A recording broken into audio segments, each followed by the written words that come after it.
King Review Print Speaking to the Blind, celebrating 40 years of audio newspaper production. Welcome to this week's edition of the Glasgow Times podcast, recorded at the Bishop Briggs Media Centre by our amazing volunteers. You can get in touch with us via Facebook, Twitter or Instagram using @QNReview. That is @CUEANDREVIEW. You can also contact us directly by emailing information@QNreview.com. That is INFORMATION@CUEANDREVIEW.com, or by calling 0141 772 3976. That's 0141 772 3976. From the Glasgow Times, Friday the 31st of May, from the news section. LEZ has finished our 70-year family tradition. Exclusive, 2 taxi drivers share frustrating stories of trying to survive after COVID as vehicles set to be taken off roads due to exemption ending. By Morgan Carmichael. A taxi driver has said the low emission zone has brought an end to a nearly 70-year-long family cab tradition. Callum Anderson, a Glasgow cabbie, has said the Glasgow City Council initiative will force him to hand over a plate that was used by his father since the 1950s and himself for the last 3 decades. It comes as 269 cabs will be taken off the road from tomorrow as the deadline for the LEZ time limited extension for taxi drivers comes to an end. Speaking to the Glasgow Times, the 57-year-old said, "The taxi plate was my dad's before it was mine. He was driving taxis since the 50s and I came into the trade at 21 years old. This is such a frustrating process and I just don't think that the council cares. There was no need for any of this. And this is not taxi drivers being miserable. It is just not viable to do any of this and putting a lot of mental stress on us. I thought I would drive my taxi until I had to retire, but that's not the case anymore." With a number of plates disappearing from her roads, Callum, who's chair of the Glasgow Cab section for Unite the Union, added he is concerned Glaswegians will be put in more vulnerable situations. He continued, "Black cabs are essential to the city. We have a knowledge of the city and we are essential for inclusive living as we take wheelchairs and even guide dogs. So, if we are gone, what does that mean for those with disabilities trying to get home? And people who can't get taxis will just start walking home instead, and it puts them in a vulnerable position that they never should have been in the first place. That's worrying for us. It is an issue and totally disregarded for the taxi trade by the council." Callum also believes the initiative will damage the city further than it already is. He said, "The council have let the city die in an attempt to save the planet. They have destroyed this city and it's an embarrassment and absolutely demoralising. Taxis are going to be off the road, more shops will close. I tell you, I've been driving a taxi now for about 37 years and I've never bought into this idea that the city is finished, but I do now." Callum went on to say he's been left disgusted with how many people like him will lose their livelihoods as the extension period comes to an end. Michael Smith has been a cabbie for the last 28 years. The 59-year-old told the Glasgow Times of his hurt and anger as he said he has been forced off the roads by the council. He said, "I'm very sad, but I'm very angry as well. I thought I would retire at 66 or 67, or I would die behind the wheel of my cab. I never imagined I would be leaving like this. Glasgow City Council have pushed us into a corner, and we have been treated like S********. We want to breathe clean air, but we don't want to go out of business to get it. It's absolutely awful. It's been very stressful for everyone." It comes after Michael was faced with either trying to find out the funds to put an LPG engine into his 15-year-old vehicle or leaving the trade behind. Following the financial hardships COVID brought upon the taxi drivers, Michael decided that replacing his engine was not a viable option. He has since sold his taxi, for which he got £800 in return. Michael explained, "I came out of the pandemic having worked 60 hours a week for about £30 a day. I was buying food and paying bills on a credit card, which meant my credit score just went right down. I think I came out of COVID about £10,000 in debt. We've been told a lot by both the council and the public that we've known that LEZs were going to happen and we have plenty of time to sort a plan. But we didn't know COVID was going to happen. Before COVID, if you had a 7-year plan, it became more like 9 years. It brought us more hardships than ever before. COVID didn't make us stand still, it completely pushed us back. Callum agreed. He said, "We had no wages for 2 years because of COVID, and I tried saying to the council, could you imagine returning to work and being told you have to go and buy a brand new taxi that complies with some new initiative? It is simply not doable. We were hit so hard in COVID." A spokesperson for Glasgow City Council said, "Poor air quality presents a serious risk to public health, and so the LEZ is an essential measure if Glasgow is to tackle the harmful air pollution that has blighted parts of the city centre for decades." Glasgow's LEZ has been well publicised and had an extensive lead-in time. At every stage since the intention to introduce a scheme was agreed, we have engaged with operators and their representatives to support the taxi sector's move towards compliance. We have consistently encouraged eligible operators to take advantage of Scottish Government funding toward cleaner, new vehicles, or to retrofit existing vehicles, with a £2.4 million paid in retrofit grants since 2019 for taxis in our region. We also amended licensing conditions to expand the options available to operators of taxis which could not be retrofitted due to vehicle age. Eligible operators were also granted an exemption from the scheme's first year of operation, and we will show further flexibilities beyond this point, but only for operators who can show that they are actively taking steps to meet the cleaner LEZ standards. To equitably balance the health and environmental benefits of Glasgow's LEZ, whilst continuing to support taxi operators, where an exemption is extended beyond the end of May, it will be for the shortest period possible. In retrospect of life in the city centre, a spokesperson added, "Last year, the city centre received an estimated 50 million visitors and remains at the heart of the civic, cultural and economic life of Glasgow. The city centre has recently experienced record levels of inward investment, and plans for the city centre aim to create a positive environment for visitors, businesses and a growing residential public population. A significant minority of people use public transport to access the city, and only a small minority of vehicles are affected by LEZ air quality standards." And the article was an exclusive by Morgan Carmichael. From the Glasgow Times, Friday the 31st of May, from the news section. Nurse in court after fatally administering drug to man. This article is unattributed. A nurse has appeared in court accused of fatally administering a drug on a patient without confirming his identity. Blake Dolan, 31, allegedly injected Martin Weldon, 36, with opioid alfentanil at Glasgow's Queen Elizabeth University Hospital on August 13th, 2022. Court papers state Dolan was acting in his capacity as a registered nurse when he prepared the drug without proper regard to hospital regulations. The charge says Dolan attended Mr. Weldon's bedside while he was a patient, now deceased. It is claimed Dolan was in possession of a syringe containing alfentanil, a drug which Mr. Weldon had not been prescribed. Allegations state Dolan culpably and recklessly, without conducting proper checks to confirm his identity and correct prescription, injected Mr. Weldon with a lethal dosage and killed him. It is understood that Mr. Weldon was being treated for diabetic hypoglycemia at the time. The condition had caused a brain injury, and his family had twice been told his life support machines would need to be switched off.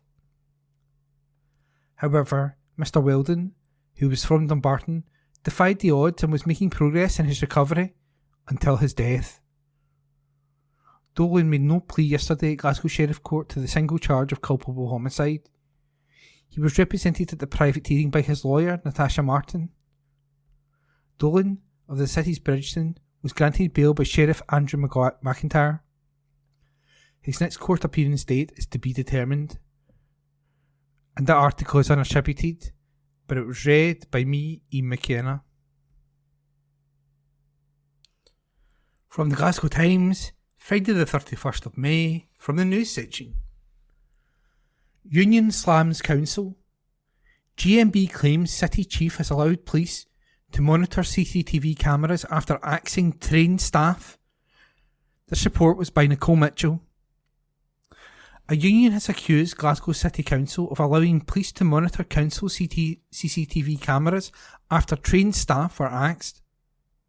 We previously reported in early 2023, councillors approved the decision to reduce the number of staff monitoring cameras from 18 to 9 and have the hours cameras were monitored reduced from 24 hours a day to 12, with the cuts being phased in from September last year. The CCTV cameras still record 24 hours a day, with the council saying they are left positioned in priority locations during the hours they are not monitored. However, unions now fear the network of street cameras in Glasgow has been used by external staff to monitor several big events in the city during hours council staff are not present. GMB Scotland says the monitoring team have arrived at recent shift to find the cameras have been monitored during times they were not meant to be, notably on Saturday, May the 4th, when an all-under-one banner independence march was tracked through the city, and on Saturday, May the 11th, when football fans were watched before and after the Celtic v Rangers game at Celtic Park.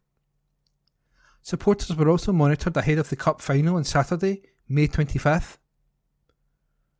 John Slavin, GMB organiser at Glasgow City Council, says Police Scotland staff are most likely to have accessed the council network and is calling for Glasgow City Council bosses to explain why.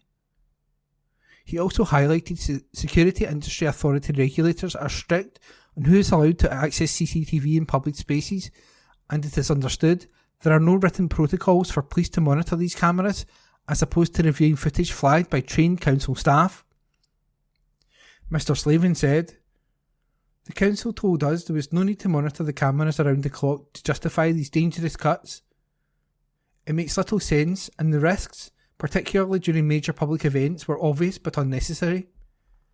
It is no surprise that Police Scotland seems to agree and are apparently using their staff to fill the specialist role previously filled by our members. As a matter of urgency, we are asking Glasgow City Council to explain exactly what is going on, under what authority the police are monitoring the local authorities' cameras, and why staff from the National Force are now doing a job that the council insists is not necessary. The Chief Constable has told us repeatedly that there are not enough officers and too much of their costly time is wasted while they wait to give evidence in court, for example.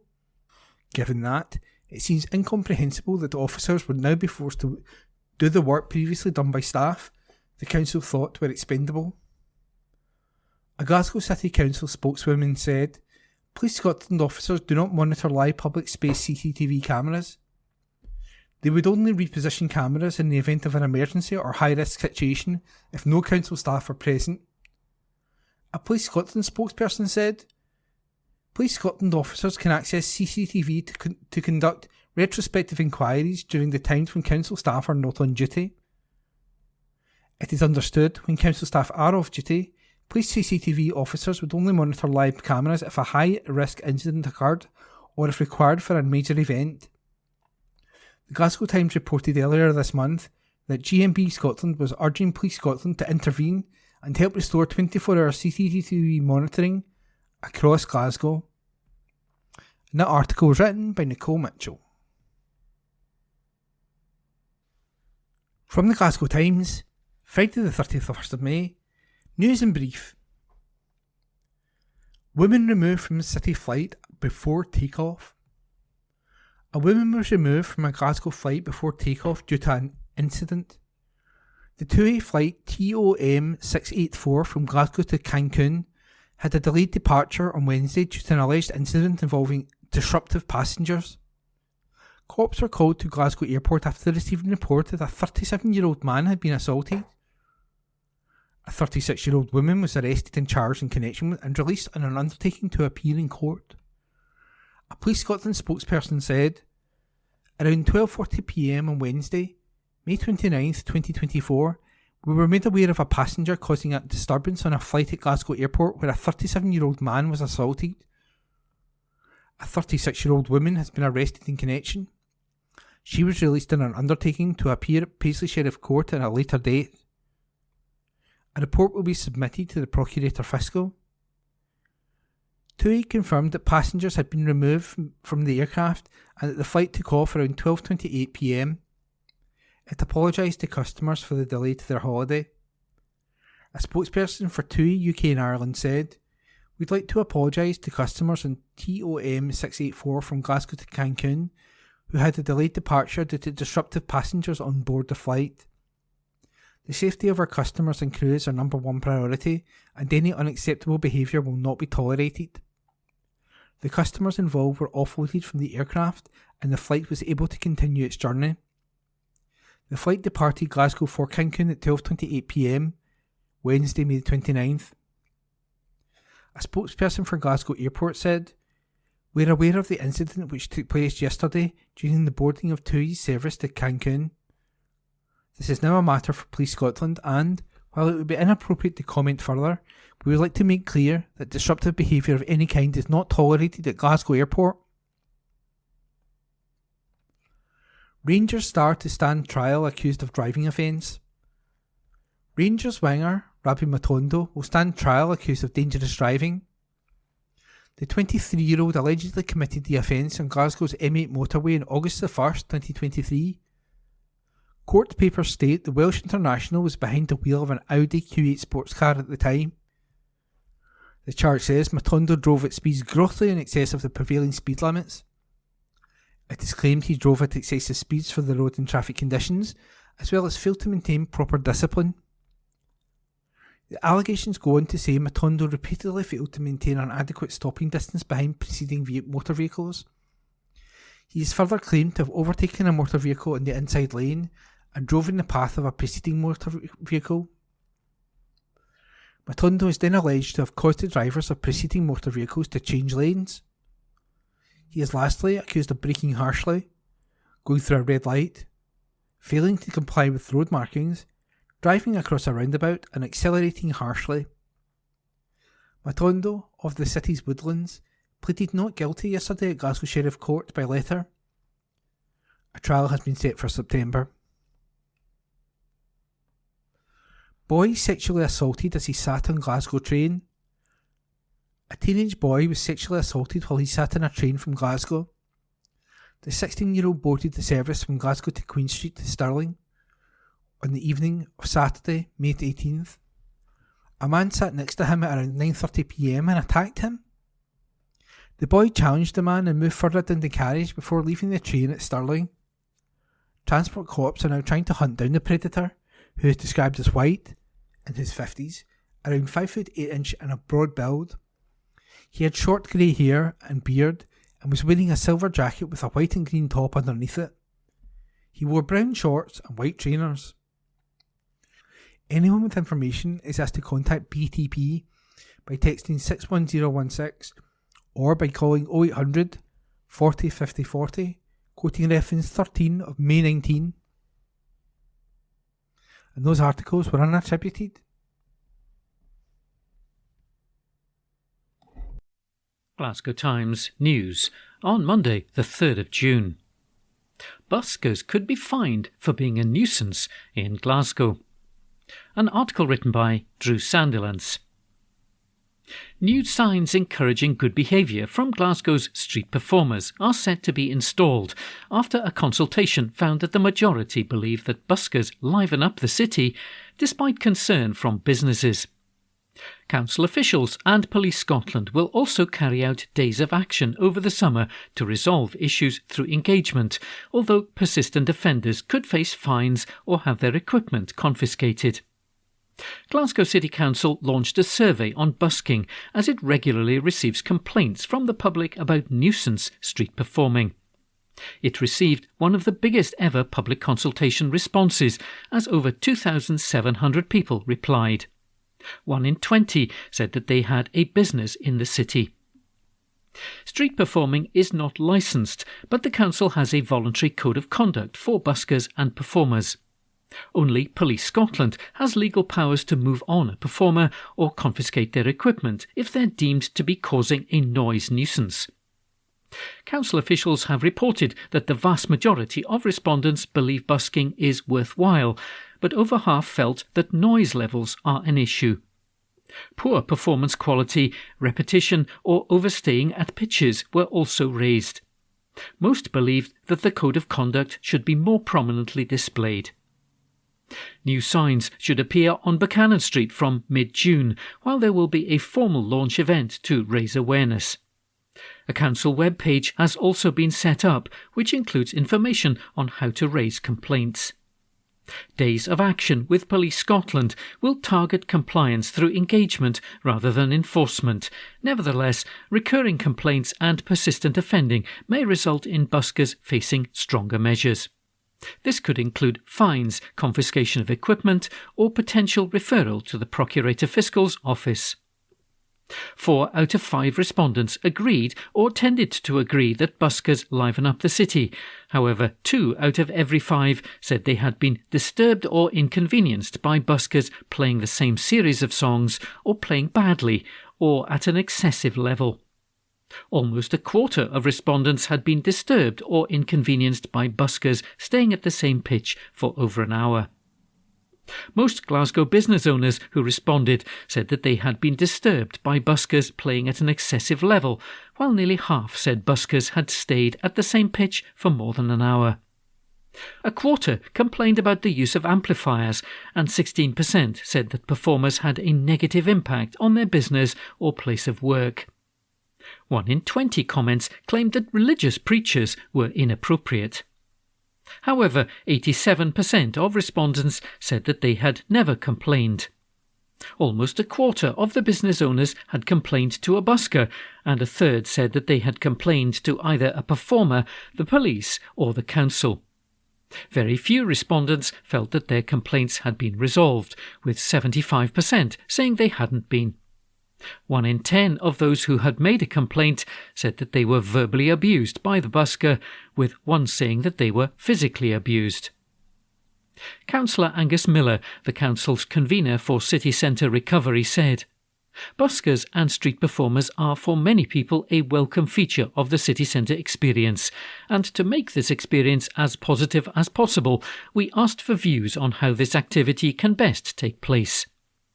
The scale of the consultation responses received underlined support for these performers, but also indicated some issues which can impact on the quality of a visit to the city centre, as well as the experience of local residents, businesses and workers.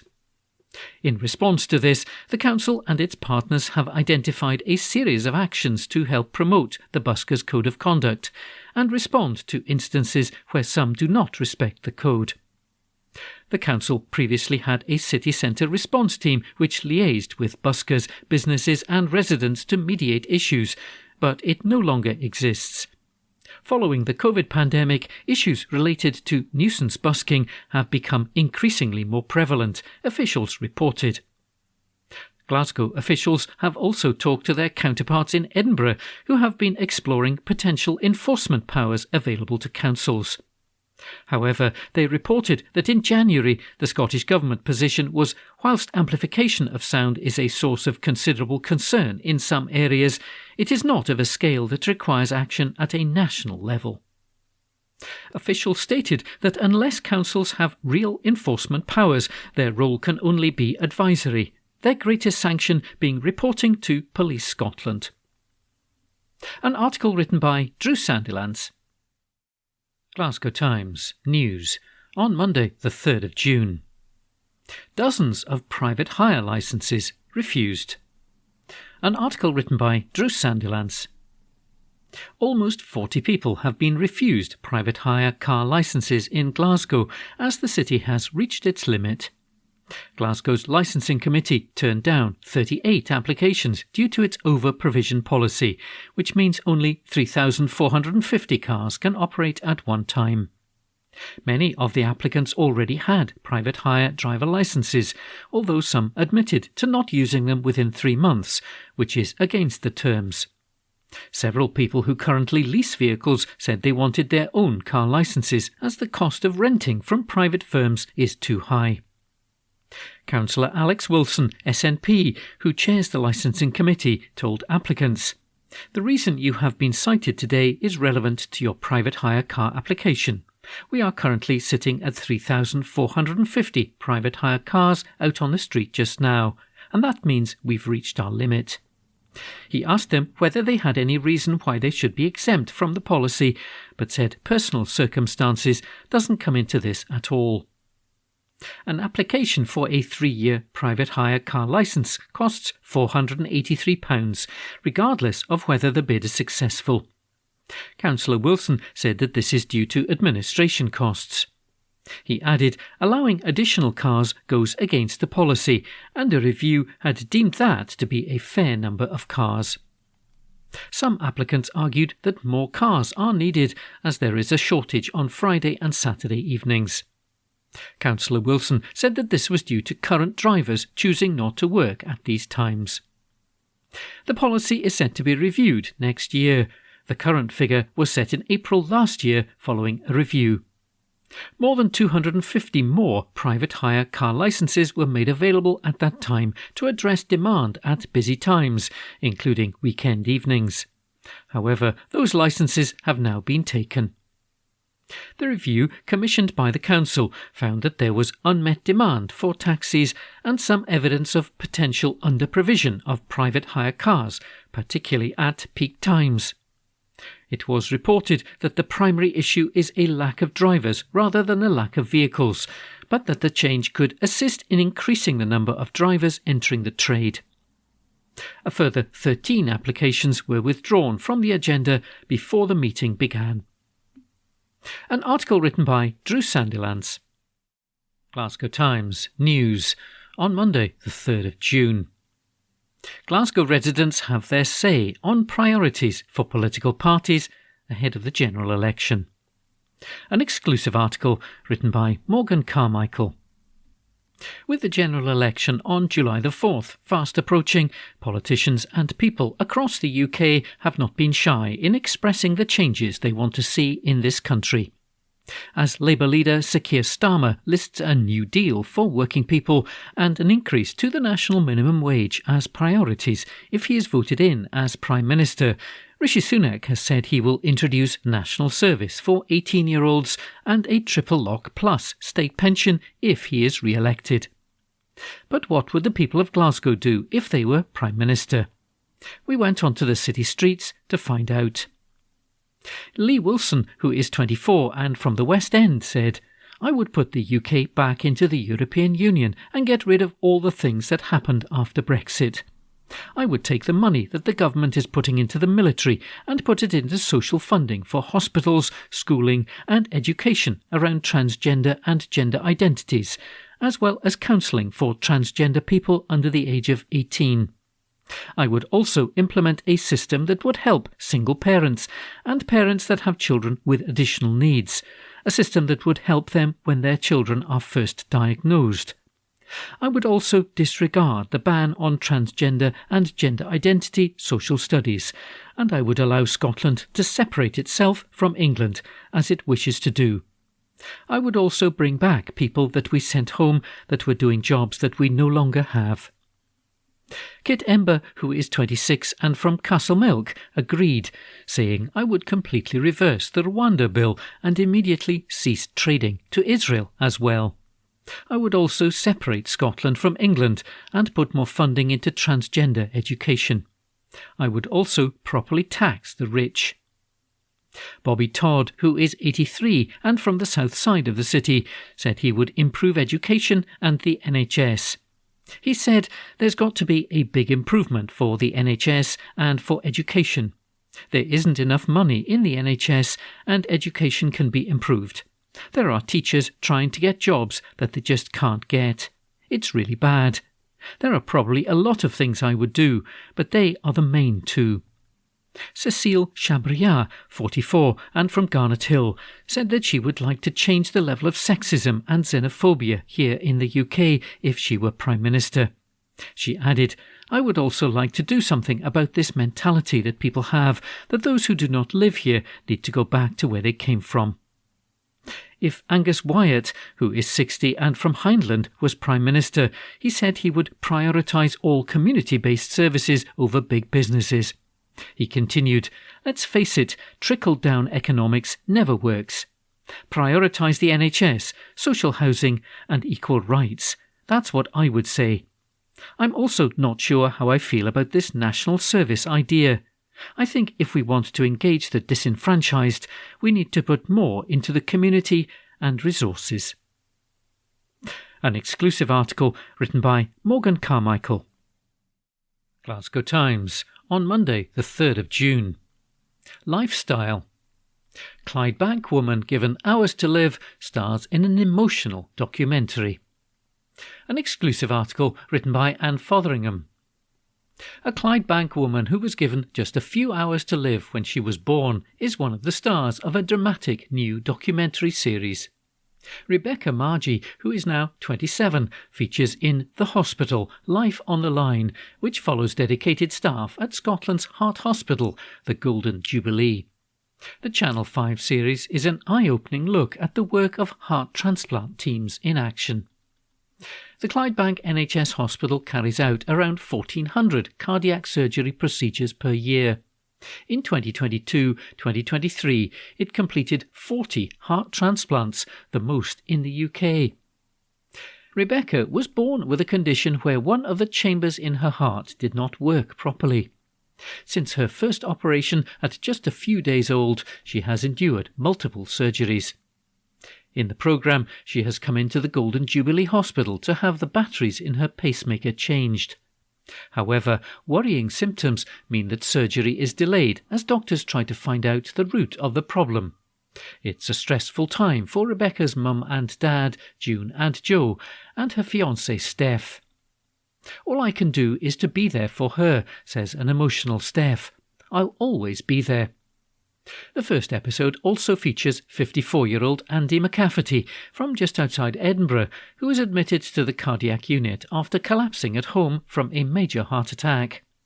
The team battled to repair his failing heart, but the only thing that will save him is a heart transplant, and time is running out. He and his partner of 25 years, Shabana, admit that the wait is terrifying. Every minute feels like a lifetime, she says. Steve Donaldson, who is 61 and from Largs, had a heart transplant 13 years ago after becoming incredibly ill with heart failure. However, the transplant has given him a new lease of life, and he's been able to get back to the big passion in his life, competitive cycling. It also allowed him to spend precious time with his wife Linda before she sadly died from breast cancer. Before she died, we were talking and she said, "You just go out and enjoy yourself," says Steve. So for once in my life, I'm doing what I'm told. This hospital is like my second home. It's where I was reborn in a way. They have become like a family. The Hospital, Life on the Line, starts on Channel 5 and on My 5 on Monday, June the 3rd at 9 p.m. An exclusive article written by Anne Fotheringham. Glasgow Times, on Monday the 3rd of June. Lifestyle. Popular motorhome show confirms its return to the Scottish Event Campus next year. An article written by Sandhya Suresh. A popular caravan and motorhome show has announced its return to the Scottish Events Campus next year. The Scottish Caravan, Motorhome and Holiday Home Show 2025 will take place at the Glasgow venue from February the 6th to February the 9th, 2025. Early bird discount tickets at £10 are going on sale from June the 6th, when visitors sign up for the newsletter for the Outdoor Travel and Leisure Show. Now in its 39th year, the show completely takes over the campus with a 207 square metre travel accessory superstore and numerous exhibits of the latest motorhomes, caravans, holiday homes and boats. Visitors can gain insight into travelling and holidaying from experts in the industry with hundreds of years of combined experience. Among those experts will be the Caravan and Motorhome Club, which will provide talks, panel discussions and question and answer sessions about various topics on the opportunities that life on the road can offer. For food lovers, an artisan farmers market will showcase award-winning, locally sourced products. Gillian Glenn, show manager at Scottish Caravan, Motorhome and Holiday Home Show, said, Caravans, motorhomes and holiday homes are the perfect investment for anyone who enjoys being able to pack up and shoot off to wherever their heart desires at the drop of a hat. The show keeps getting better every year, and this year will be no different, so sign up to the newsletter now and get online at 10 a.m. on Thursday the 6th of June to make sure to get your early bird tickets for Scotland's biggest travel show. Discounted tickets are available until June the 13th for those who subscribe to the newsletter. Full price tickets are available online from £14 from June the 14th. Go to www.caravanshowscotland.com for bookings and further information. An article written by Sandhya Suresh. Glasgow Times News on Monday the 3rd of June. Long-term vision for town centre outlined. An article written by Jack Thompson. A new vision framework aimed at supporting future transformation and growth in Johnston Town Centre has been given the green light. The document, developed in partnership with the community through a series of consultation events last year, is set to capture the priorities of local people. It sets out a long-term vision with actions to encourage town centre living, enhance public spaces, support community activities and improve pedestrian and traffic movement. A report introducing the framework, approved at the Economy and Regeneration Policy Board last week, highlighted an opportunity to progress project ideas within it as early wins. These initial actions, which the paper said would demonstrate commitment to the vision, generate confidence and act as a catalyst for wider delivery, are expected to focus on developing enhancements for civic squares, proposals to reimagine the town hall and the town centre heritage. Councillor Andy Doig, an independent representative for Johnston North and the surrounding villages, told the board, "It will come as no surprise to other councillors that the heritage element of this vision particularly appeals to me. At some point, convener, we should be looking to make a standalone heritage application to Historic Environment Scotland for a Johnston project. If you look at museums like the Industrial Museum at Summerlee in Coatbridge, it shows how much we could still do to celebrate the rich industrial history of Johnston, and there's a lot of potential there for creating more jobs and to build the local economy." Councillor Andy Steele, board convener and SNP representative for Johnston South and Eldersley, said there would be no fund left unexplored as attempts are made to move the project forward. He added, "We really don't do bricks and mortar very well in Johnston. We do losing bricks and mortar very well, but we don't really do keeping them. I'm very keen that we change that. That's an aspect I'm quite keen to push on with." Councillor Doig also requested the Policy Board liaise with planning on the state of play of an application for homes in the Millbrae area, which he said businesses and residents are keen to see proceed, and with One Wren about the prospect of promoting the theatre in the town hall as an arts venue. Councillor Steele accepted and seconded the request. An article written by Jack Thompson. Glasgow Times on Monday the 3rd of June. Opinion. People need better debt protection, not warm words. A column written by Mike Daly. Virtue signalling has come to characterise politics today. Proclaiming things that you support will eradicate or achieve with a smattering of vapid slogans. The end result is generally hot air, with no demonstrable change or delivery. Fantasy politics instead of good governance and hard graft to create things that make a difference to people's lives. Over the weekend, we learned, following an evaluation by economic consultants Ecos, that the Scottish Government may have to return £450 million to the EU in terms of European Social Fund and Regional Development Fund monies in programmes that ran until this month. Scotland is expected to return almost 1/3 of its EU money that was allocated to anti-poverty and employability projects and support for small and medium businesses. Why? Because of a lack of proper management in allocating funds and inaccurate and unreliable data recorded on project spend. We've been here before. Following the COVID pandemic, Audit Scotland found that large swathes of the £4.4 billion worth of grants and non-domestic rate reliefs that were provided by the Scottish Government couldn't be accounted for due to a lack of data and audit recording. In contrast, Wales looks set to return 9% of its EU money, England 6% and Northern Ireland 2%. Why are we paying higher taxes in Scotland when vast sums of public money are routinely wasted? Why have a very expensive devolved administration and Parliament if the quality of law reform often means many bills are more virtue signalling than meaningful change? This Thursday, the Bankruptcy and Diligence Scotland Bill will undergo its final consideration. If passed as drafted, it won't make much of a difference to those in serious financial hardship in Scotland. Some significant amendments have been tabled, and it would be great to see MSPs working constructively to make a difference and put country before party. Paul O'Kane MSP has a proposal that would give Scottish ministers the power to make regulations for pre-action requirements for council tax arrears recovery.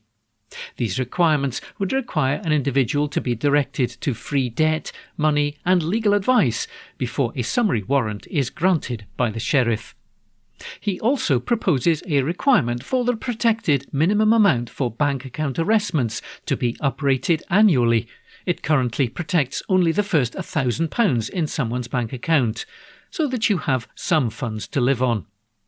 Colin Smythe, MSP, has an amendment for the Scottish Government to consult and review what funds can be attached in a bank account arrestment within the next year. A new earning arrestment model is proposed, which would mean those with net earnings of less than £1,000 per month would pay nothing on that sum, and that those earning between £1,000 and £1,600 will pay slightly less than they do at present. People would have a greater ability to make an application to a creditor for a wage arrestment to be reduced because of a change in their circumstances. It's proposed that earnings and bank account arrestments should be served digitally or by post where possible. This would reduce sheriff officer fees on people's debts. Maggie Chapman MSP's amendment would ensure that where someone's bank account only consisted of welfare benefits, those funds could not be arrested, and that any charge for payment must be served digitally or by post where possible. A column written by Mike Daly. Glasgow Times News on Monday the 3rd of June. College staff vote to accept a 3-year pay deal. An article written by Rosie Lewis. College support staff in Scotland have voted to accept a 3-year pay deal, a union has said. Unison said staff at 21 colleges, including librarians, IT specialists, administrators and cleaners, had voted to accept the latest offer from employers. The deal gives workers a flat rate increase of £5,000, paid in instalments over 3 years, and comes with a guarantee of no compulsory redundancies until September this year. It's understood to be the first time a no redundancy guarantee has been given within the college sector. The deal brings to an end almost 2 years of industrial action, including strikes. Further industrial action has now been called off as a result of the agreement. Unison Scotland Further Education Branch Secretary Chris Greenshields said that the result would not have been reached without the resolve of Unison's members working in colleges. It has taken nearly 2 years of industrial action and the threat of strikes during exam periods to secure these concessions. Importantly, the new offer confirms a guarantee of no compulsory redundancies until September 2024, the first guarantee of its kind in the sector. If the employers had accepted similar proposals made by Unison last year, there would have been no need for industrial action. The Scottish Government must learn lessons from this. An article written by Rosie Lewis. Glasgow Times News on Monday the 3rd of June. 13-year-old boy arrested after teen's death. A front page article written by Kirsty Fearick. Police have arrested a 13-year-old boy following the death of a Glasgow teenager. An investigation was launched after Corey McCrimmon, who was 16, sustained serious injuries during an incident in the Cranhill area of the city on Friday night. The emergency services were called to Greenfield Park in Eskbank Street at around 8:15 p.m. Corey was rushed to the Queen Elizabeth University Hospital in a critical condition.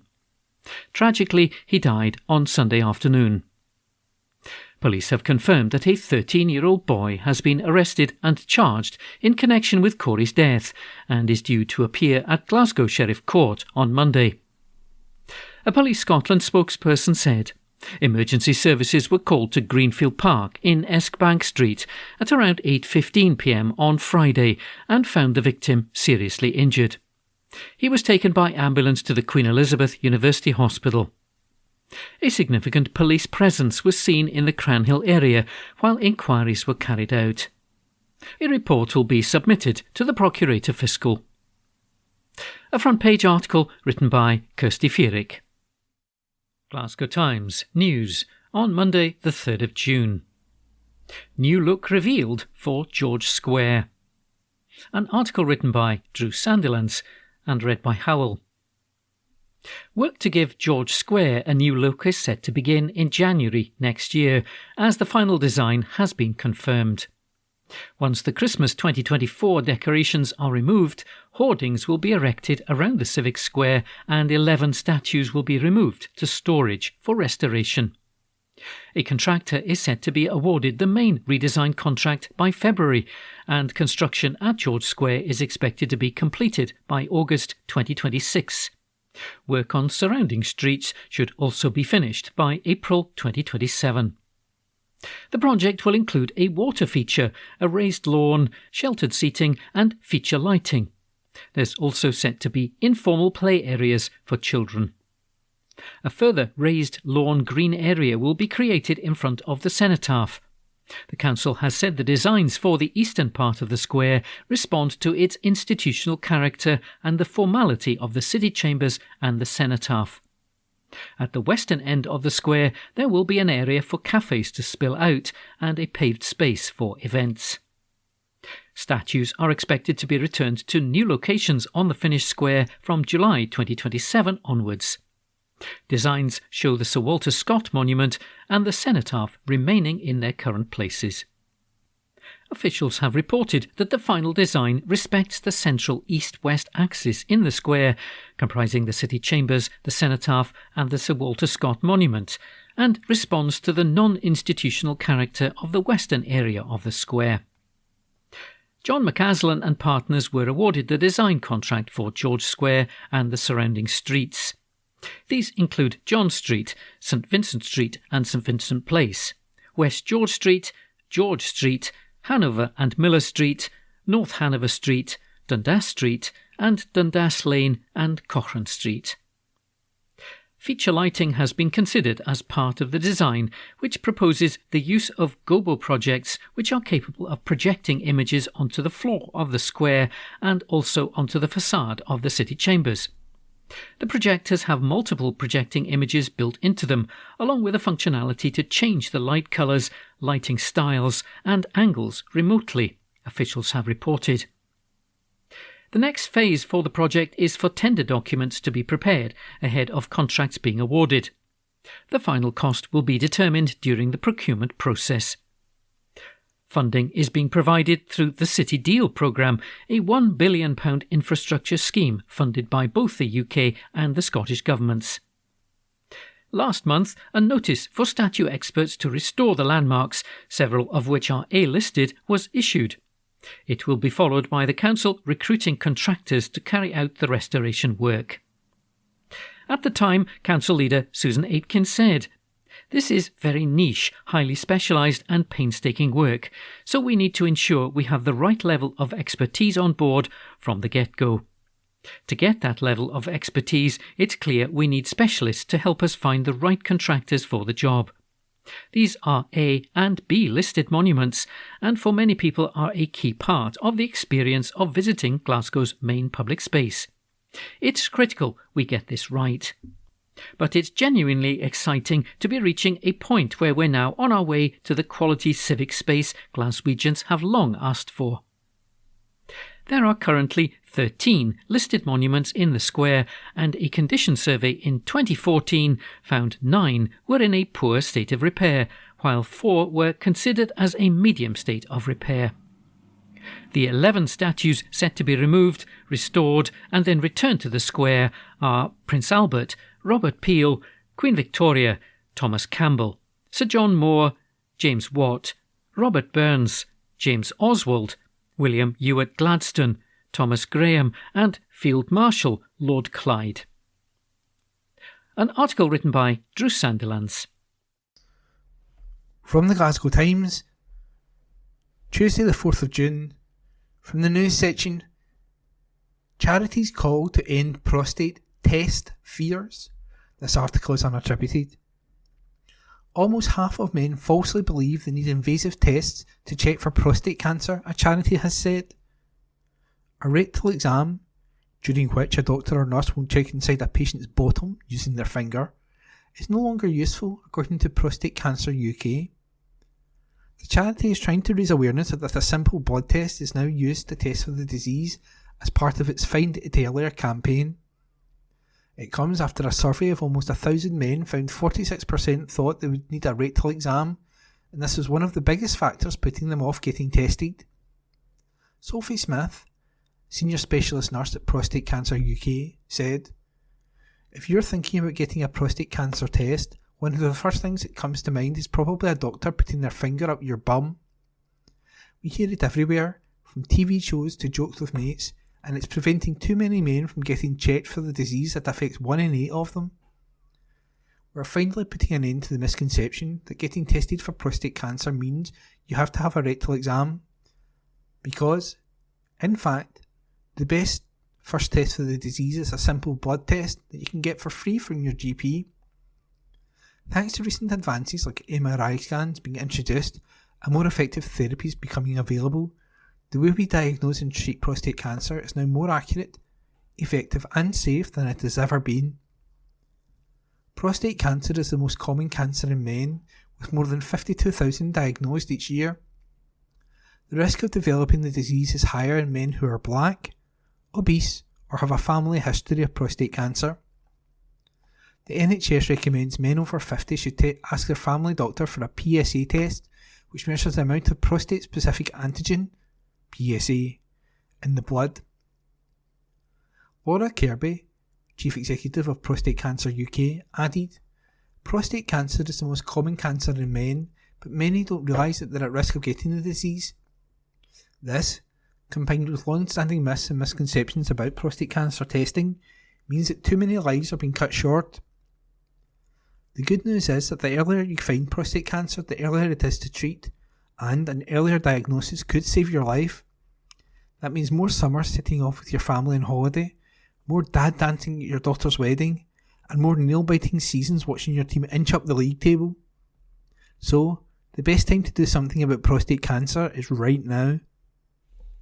That article was unattributed. From the Glasgow Times, Tuesday the 4th of June, from the news section, 5 teams battling injuries following horror crash. This article is unattributed. 5 teens are battling serious injuries after a horror crash in East Kilbride. Emergency crews raced to Crooked Shields Road in the town shortly before 9 p.m. on Sunday after being made aware of the smash. Police say during the incident an 18-year-old man was driving a black Vauxhall Astra on Crooked Shields Highway near its junction with Crooked Shields Road when it appeared the vehicle lost control and struck a tree.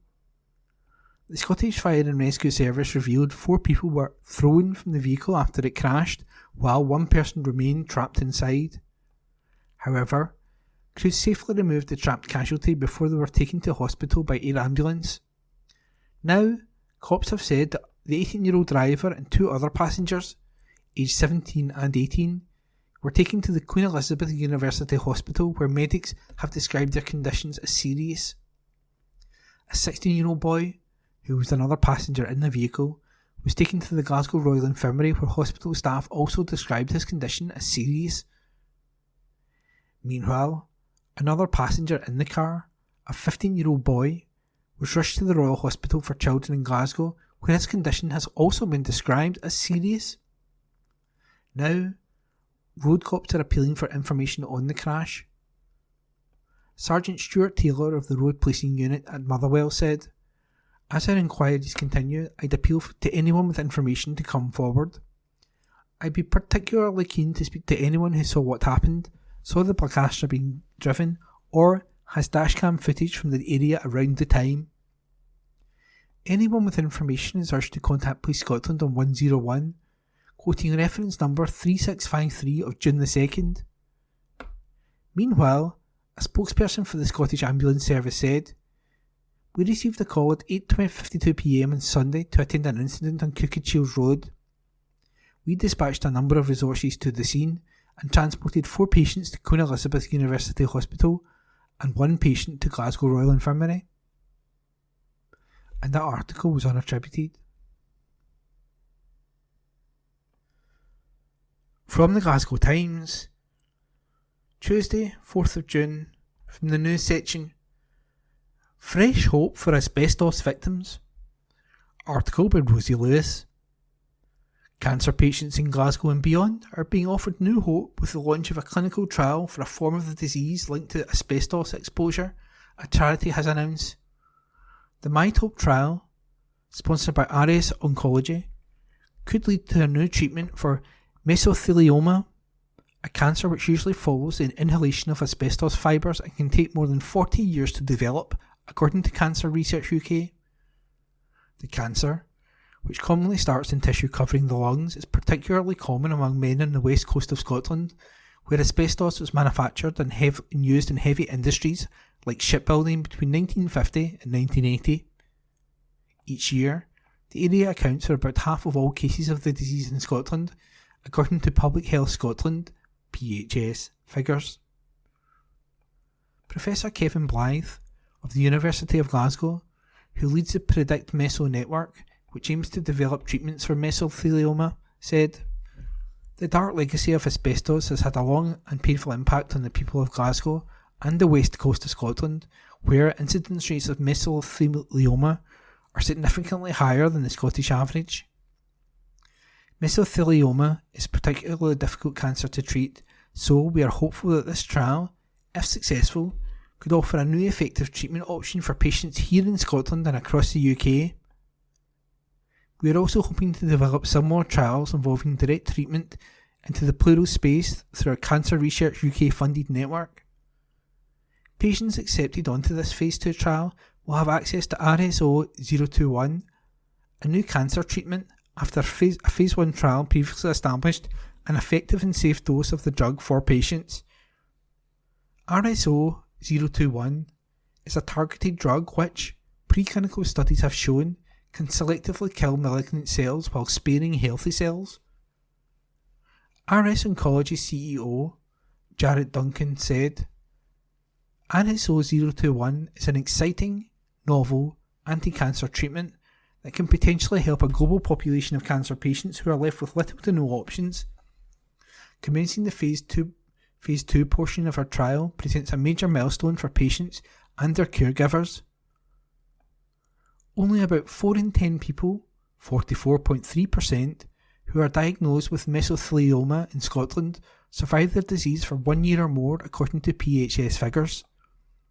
The MyTope trial aims to deliver treatment directly into the pleural space, the cavity between the lungs and underneath the chest wall, where mesothelioma most commonly develops. The 2-year trial has been offered to eligible patients across Scotland. Predict Meso is an international network of researchers which is focused on better understanding mesothelioma and finding better treatments." And that article was by Rosie Lewis. From the Glasgow Times, Tuesday the 4th of June, from the news section, "Margaret's 40 years at Glasgow Museum." This article is an exclusive by Anne Fotheringham. As a young mum, pushing a pram around Pollock Park, Margaret Anderson admits initially she was aghast by plans to build a museum in the green space she loved so much. "I was actually quite annoyed when they started building," says the 79-year-old with a laugh. "But little did I know I would develop such a love of the Burrell collection and start a volunteer role I'm still doing 40 years later." Glasgow Live is marking the 40th anniversary of National Volunteers Week, June the 3rd to 9th, by celebrating the thousands of people who help the culture and sports charity make a difference to the lives of residents and visitors in the city. In 2023-24, more than 6,000 volunteers of all ages and abilities and from all backgrounds gave around 100,000 hours of their time to support the city's museums, arts and music venues, libraries and sports facilities, as well as events such as Celtic Connections, the UCI Cycling World Championships and the World Athletic Indoor Championships. Former history teacher Margaret, who lives on the south side, has been given free guided tours of the Burrell collection since 1984.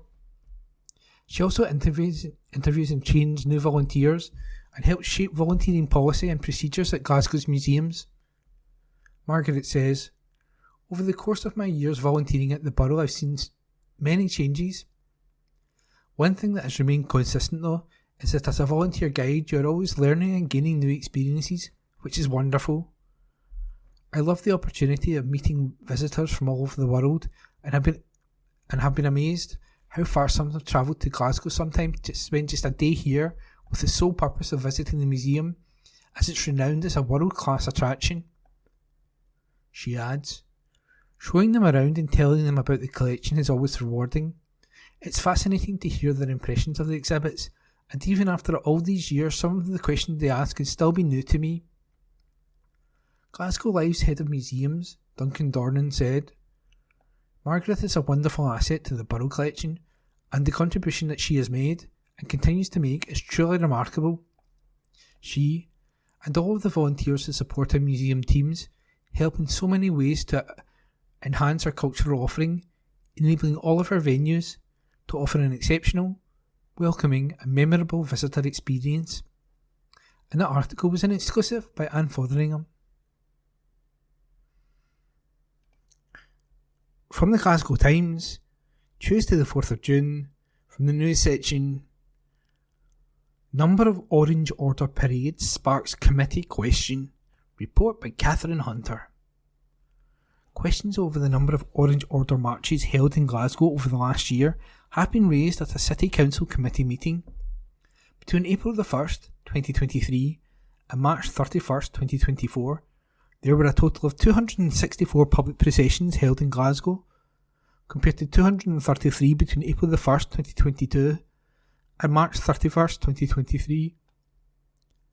A report presented to members of the Wellbeing Committee highlighted that during that time there were 135 Orange Order marches, while 24 were organised by Apprentice Boys of Derry and 10 by the Black Institute, while there were 7 Republican marches, 2 trade union marches, 8 bands, 11 funerals and 67 other processions took place across the city.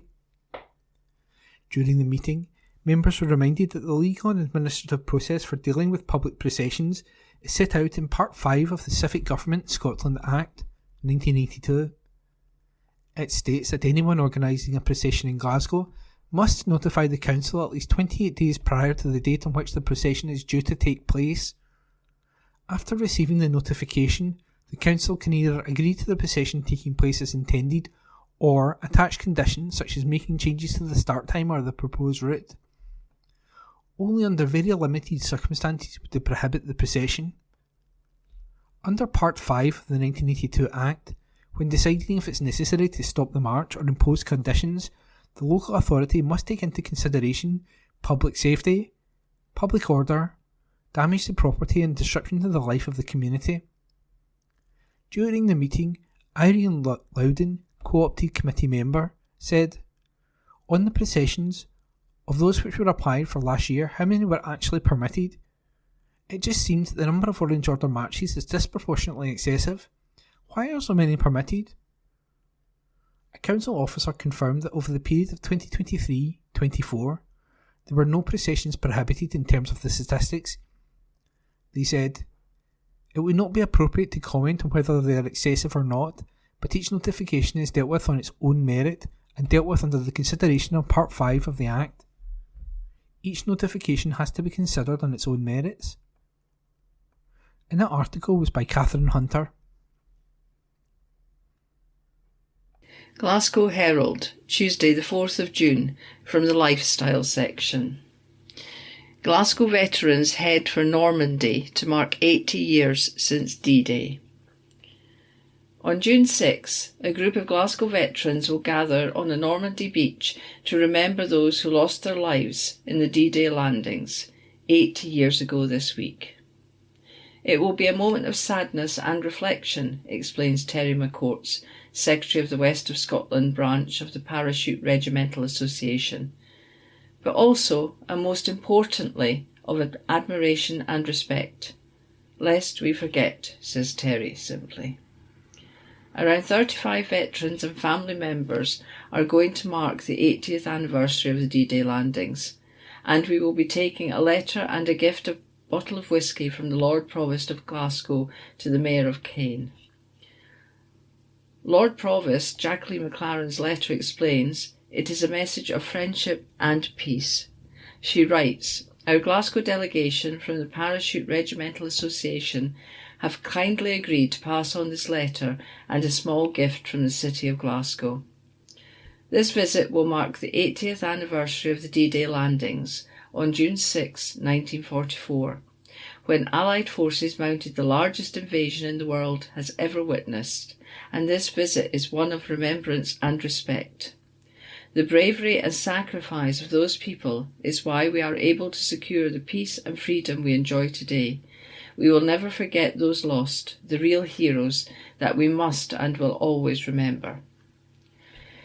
D-Day was a successful Allied invasion of the beaches of Normandy, Utah, Omaha, Gold, Juno and Sword on June the 6th, 1944.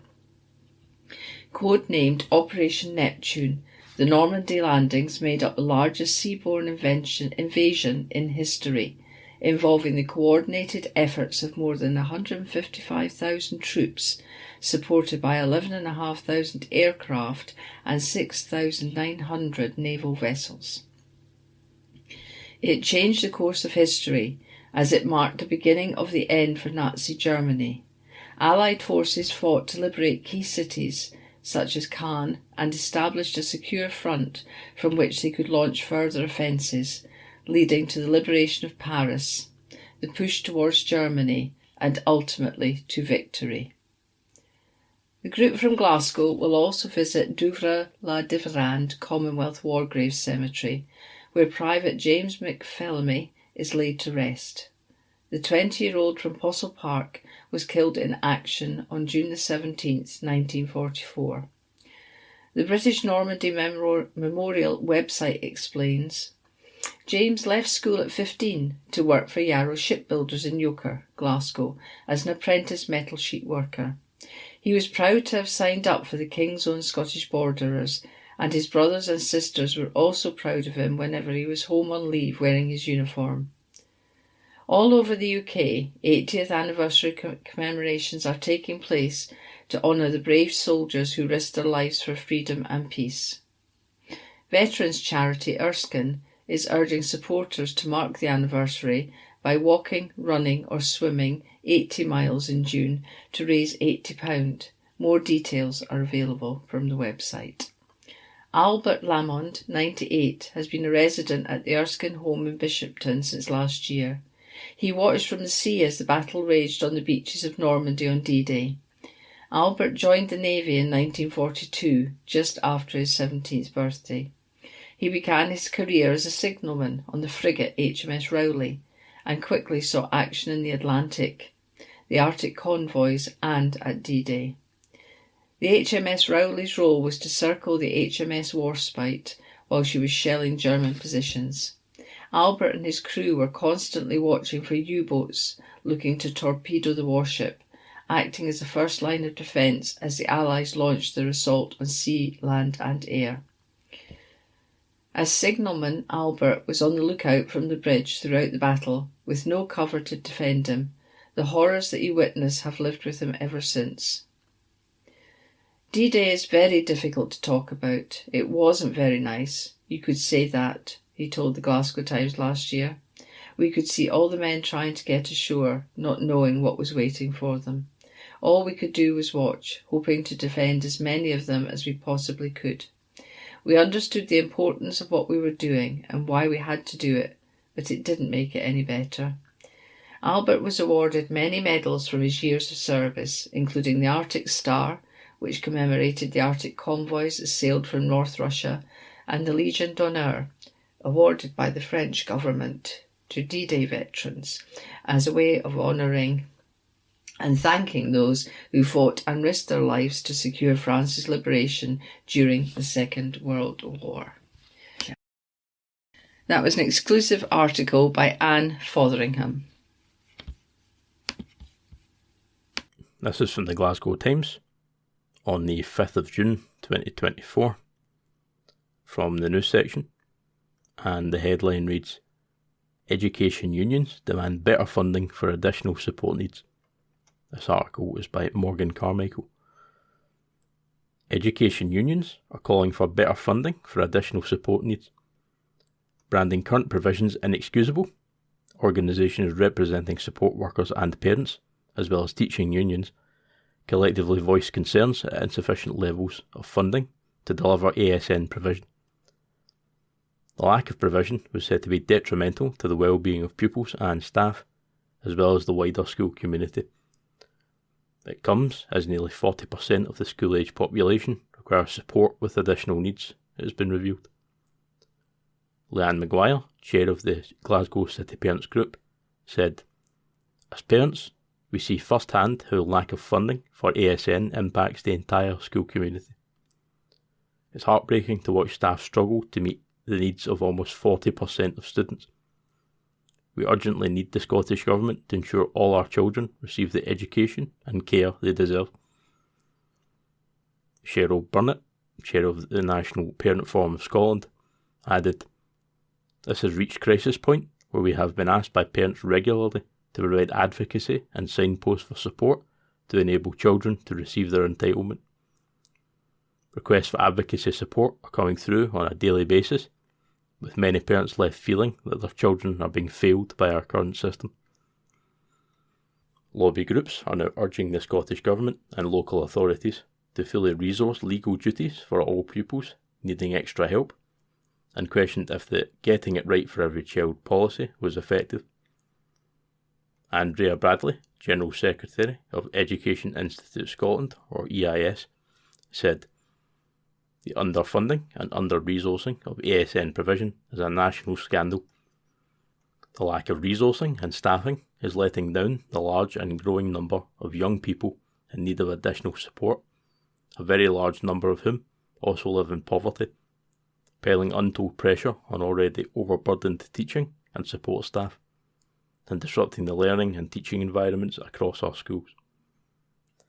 The Scottish Government and local authorities cannot sweep this issue under the carpet any longer.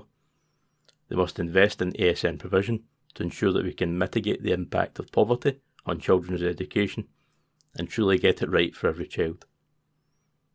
Mike Corbett, NASUWT Scotland national official, said, The longer the Scottish Government fails to act, the bigger the challenge becomes for teachers and schools. Ministers cannot continue to ignore their duty to ensure every child can have their needs met. Lillian Macer, Scotland Regional Secretary, Unison, added, The number of pupils identified as having ASN is set to grow, yet funding levels and resources are woefully inadequate to meet the current number, let alone even more. Unison members are the army of classroom assistants who support our children with additional learning needs. They tell us that too many children attend mainstream schools but are not getting the education they deserve. Resources to support children with ASN should help them access an education, not just a mainstream school. Staff cope with cuts to educational resources and to wider teams who should be supporting children, like social work, CAMHS, speech and language therapy, which are all harder to access. A Scottish Government spokesperson said, where it is for local councils to determine the most appropriate educational provision. The Scottish Government is committed to improving outcomes for young people with additional support needs. Spending on additional support for learning reached a record high of £926 million in the latest available figures from 2022 to 23 to help address growing demand in this area. Through our continued investment of £15 million per year, the number of FTE additional pupils support staff has also increased by 725 or 4.4%, bringing the total number of support staff in Scotland in 2023 to 17,330. This article was by Morgan Carmichael. This is from the Glasgow Times on the 5th of June 2024, from the news section, and the headline reads, Man glassed stranger outside Glasgow city centre nightclub. This article is by Eva White. A man who glassed a stranger outside of a nightclub in Glasgow was told he was lucky not to have permanently scarred the victim by a sheriff. Aaron Quinn was standing under a canopy with some friends after leaving Kong in Royal Exchange Square at around 9:30 p.m. on December 22nd, 2023. At that time, more of the 41-year-old's friends left the venue and joined him outside.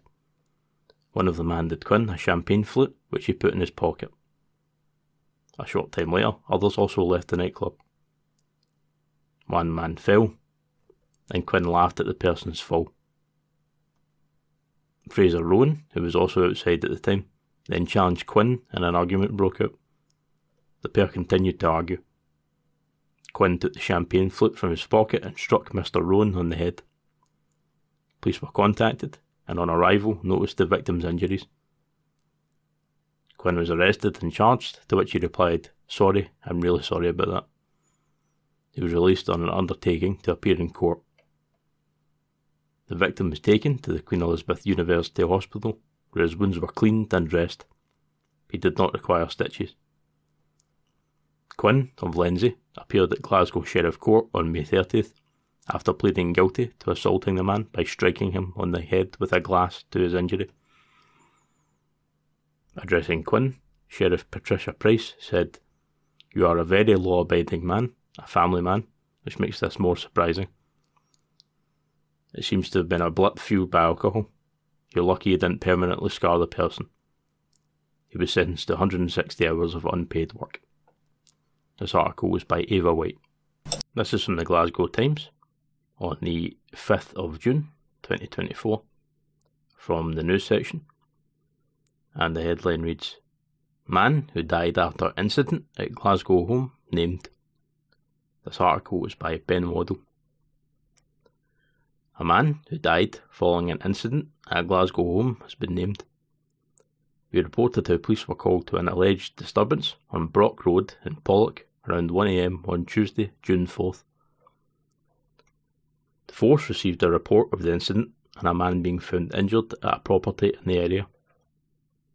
Following it, a 49-year-old man was rushed to hospital. However, he was later pronounced dead. The man has now been named as Michael Lincoln from Glasgow. Following his death, officers have also revealed a 53-year-old man who was arrested yesterday has since been charged in connection with the death of Michael. He is due to appear at Glasgow Sheriff Court on Wednesday, June 5th. A report will be submitted to the Procurator Fiscal.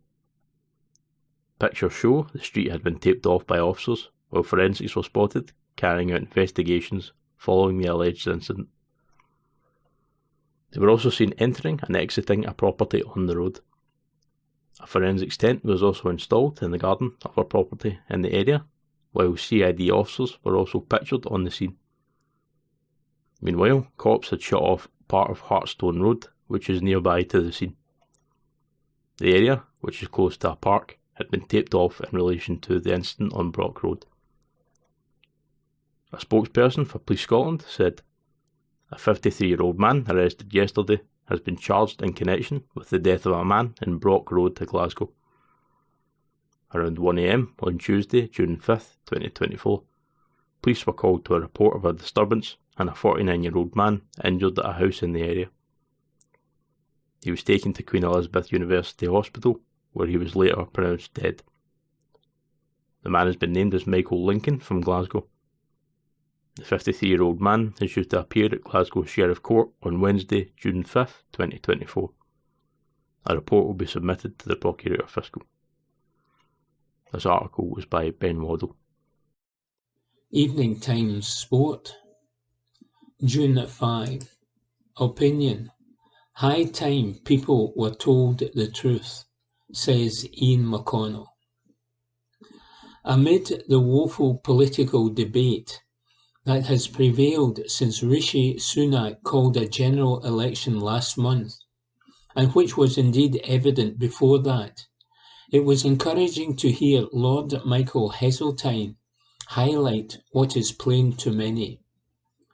What Lord Heseltine, who served in the cabinet under Prime Ministers Margaret Thatcher and John Major, flagged was the failure of both of the main parties to address the elephant in the room, Brexit. Lord Heseltine, President of the European Movement UK, declared late last month, "I think this will be the most dishonest general election of my life." Why? Because it's going to talk about all the problems, but avoid any of the real solutions which depend upon a closer relationship with Europe. You cannot have a discussion about the country's economy, or its defence, or immigration, without mentioning Brexit. This is absolutely the case. All too often you get the impression that the Conservatives and Labour are at pains to paint the Brexit folly as something detached from the three big policy areas mentioned by Lord Heseltine. It is ridiculous, of course, to suggest Brexit does not have a major bearing on these areas, yet that seems to be just what Labour and the Tories are doing. And those conducting polls often cite Brexit and the economy as two separate choices when they ask people what they consider to be the most important issues. This is a somewhat baffling state of affairs, especially given the huge damage that Brexit is causing when it comes to the economy and living standards. Lord Heseltine also declared, "We have cut ourselves off from our principal market, our most important partners, and that is the underlying crisis that faces this country. It is terrifying to me that while the public opinion is moving and the younger generation is frustrated, the two major parties think they can go through 6 weeks of campaigning and not have anything to say about it." This is indeed a frightening thing to anyone bothered about trying to maximise the country's economic prosperity and thereby living standards in these toughest of times.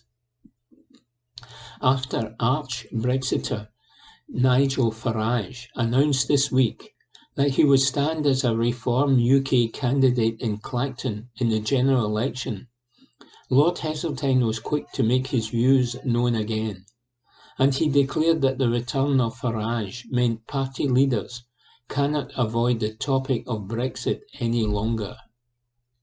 Flagging the issues we are all facing due to the failure of Brexit, he added, "The re-emergence of Farage blows apart the conspiracy of silence.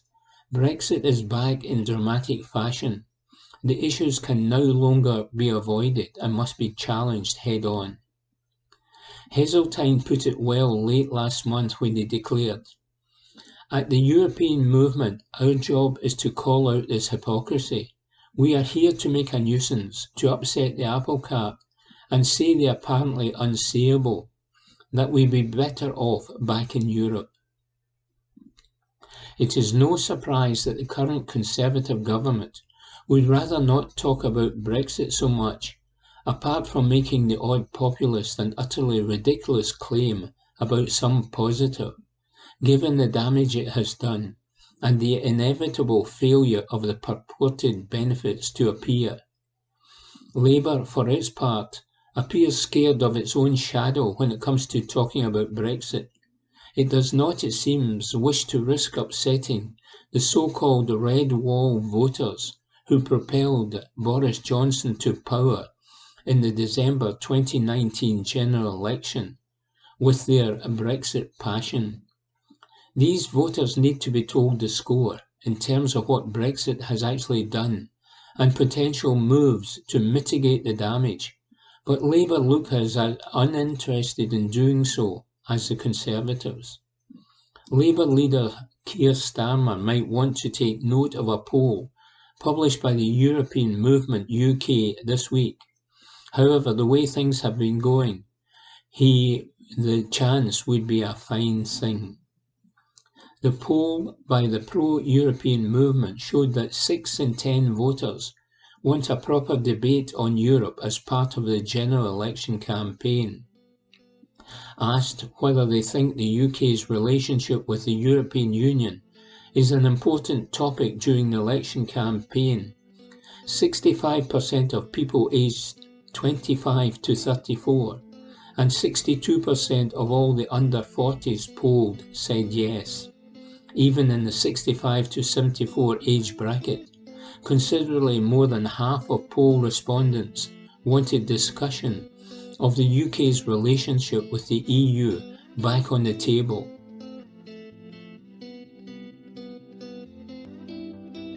That concludes this week's edition of the Glasgow Times podcast. Please remember to subscribe to our channels at Tune Review and to tell your friends about our service.